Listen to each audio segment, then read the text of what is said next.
Coming up on MilCyberSync, the Army reaches a major milestone as it transitions to O365. Also ahead, lawmakers giving Elon Musk a deadline to respond to potential Chinese Twitter hacks. Those stories and more, so get ready to get in sync with MilCyberSync. You're watching the MilCyberSync podcast with Nick Thomas and Layla Gulen. Hello and welcome to the MilCyberSync podcast, reporting on the latest events happening in cyber news. I'm Layla Gulen with your host, Nick Thomas. Hi, Nick. Hello, Layla. Hello, everybody. How are you doing this week? It is cold. I see winter's coming up. What do you think about that, Layla? I love it. The leaves have fallen and I'm ready to warm up next to a fire. All right. Well, hey, if you're listening to us on your favorite podcast app, make sure to like and subscribe. And if you're watching us on our YouTube channel, click on that notification bell for our latest posts. Also, if you'd like to donate to the MCPA, it's easy with Amazon Smile. If you go to the link below, you can start shopping and a portion of your purchase goes to MCPA at no extra cost to you. Plus, we are proud to take part in the world's largest and most successful annual workplace charity, the Combined Federal Campaign. Our CFC code is 10386, and we appreciate your support. Thanks, Layla. The Army has completed its transition from the Defense Enterprise Email System to Microsoft Office 365 and Google Workspace. Chief Information Officer of the U.S. Army, Raj Iyer, says the migration enabled the Defense Information Systems Agency to decommission DEE. He announced that the service has moved to discontinue use of Army Knowledge Online and started the process of moving to SharePoint Online by sunsetting hundreds of SharePoint sites. The military branch has begun divesting more than 70% of its desktop hardwired phones and legacy systems as it implements soft phones. He also mentioned plans for whiteboarding capability and intent to adopt smart collaboration tools. Layla? Well, the Army is moving forward on its long-planned pilot program to buy satellite communications in the same way that individuals subscribe to a mobile phone plan. The Army's hope is to keep up with the pace of commercial technology in the area of satellite communications. Officials say acquiring SATCOM as a managed service provided by a vendor is the new way to ensure that goal. Another advantage is the ease of use for soldiers in the field. The Army is working toward creating a resilient, unified network of different types of communications, but the Army has been edging up on maxing out available bandwidth from traditional vendors. Industry vendors have until December 16th to respond to the draft performance work statement for the satellite communications as a managed service pilot, which is available on the General Services Administration's eBuy website. Nick? The Ukrainian government made a major decision when it migrated terabytes of critical government data to the cloud following Russia's attack last February. Their effort to preserve integral digital services for Ukrainians amid missile strikes and machine gun fire was made possible thanks to Amazon Web Services, an early partner with Ukraine. To achieve this, Amazon Web Services worked with a small action team of government officials to deliver 3 of its Snowball devices from Dublin to Ukraine through Poland. Each Snowball, an edge computing device designed to transport data into and out of the cloud, is capable of storing up to 80 terabytes of data offline. The cloud migration aided an existing Ukrainian tech effort to digitize government services through a smartphone application called DIA. Ukraine will soon unveil a digital mortgage service and plans to continue digitizing its government. Good news, right, Layla? Yeah. Very good news. Well, lawmakers have reached out to Twitter's CEO Elon Musk over reports that the People's Republic of China orchestrated a manipulation campaign on the social media platform to obscure news about mass public demonstrations across the country. Demonstrations broke out when firefighters were unable to respond properly to a deadly apartment fire in one of China's capitals because of the country's strict zero COVID policy. 10 people died and others were injured. As Beijing cracked down on the protesters, reports emerged that Chinese-language Twitter accounts began to spam the platform with links to escort services and pornography in posts alongside the names of cities with the ongoing mass demonstrations in order to obscure coverage of the protests. Lawmakers want to know if the PRC is involved and are giving Musk until December 31st to respond.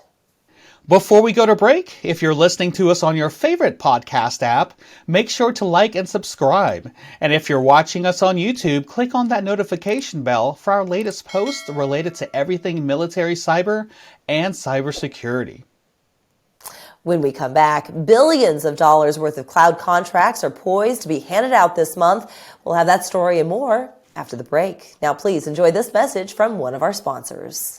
Today's network and security monitoring solutions are vulnerable to overload situations that lead to decreased visibility and undetected intrusions.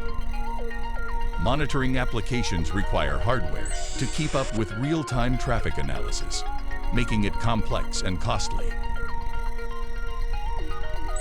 Your security monitoring solutions may be unable to keep up during cyber attacks or traffic spikes, making intrusion more likely. A new approach is needed to increase network protection and visibility. Axellio simplifies and streamlines your network monitoring for critical security, network, and application analysis. Learn more at axellio.com.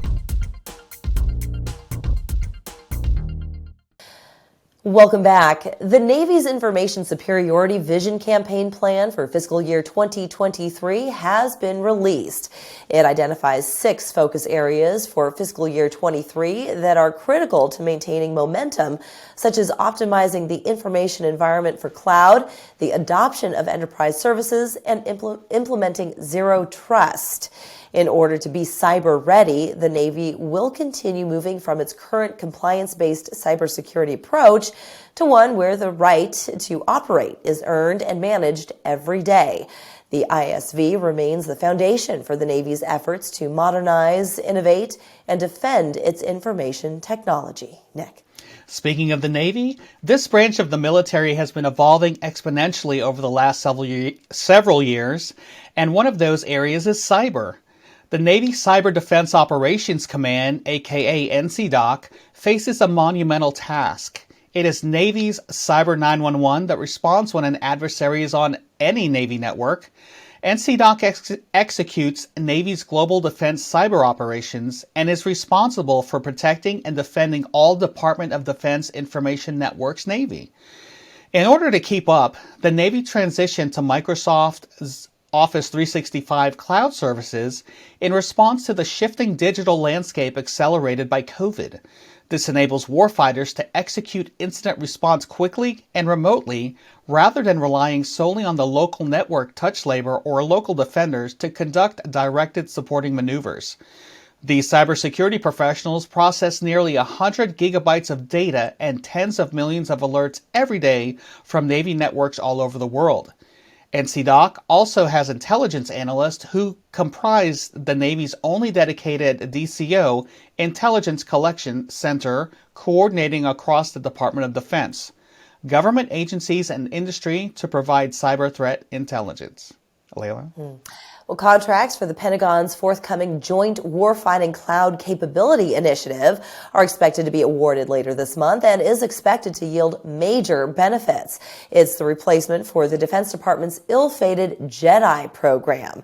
The program is envisioned as a multi-cloud enterprise capability for the combatant commands and Fourth Estate organizations, as well as other DoD components that want to leverage it. However, there will be challenges for implementation. The department has never done this kind of an offering at all classification levels, which means zero trust and other cybersecurity authorization requirements will have to be incorporated into the architecture. The enterprise cloud capability is expected to work at the unclassified secret and top secret levels. Nick. The $9 billion contract to build out its key military cloud computing backbone will be shared between Google, Microsoft, Oracle, and Amazon Web Services. Funds will be obligated on individual orders as they are issued. The aim is to meet specific capability gaps spanning all classification levels, including unclass, secret, and top secret. Sharon Woods is the director of the Defense Information Systems Agency and says each of the vendors are in different levels of maturity. Some vendors will need to deliver more quickly than others. The estimated completion date is June 8th, 2028.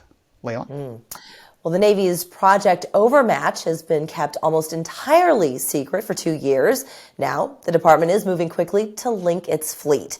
Project Overmatch is the Navy's contribution to the Pentagon's multi-billion-dollar joint all-domain command and control effort, a push to reliably connect forces across land, air, sea, space, and cyberspace, as well as enable seamless international collaboration.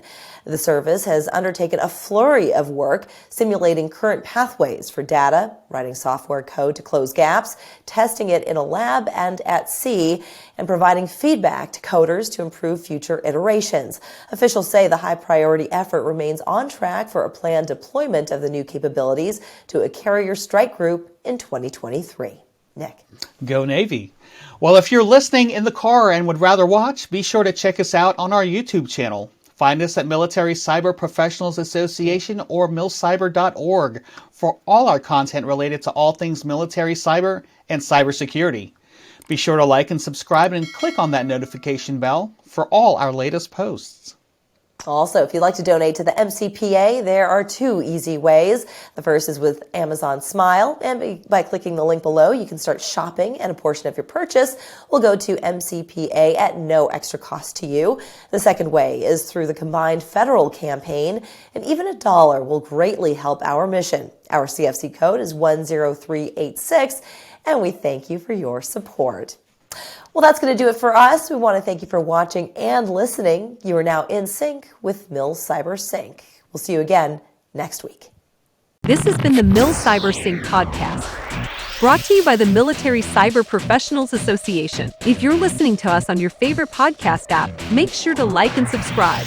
And if you're watching us on YouTube, click on the notification bell for our latest posts.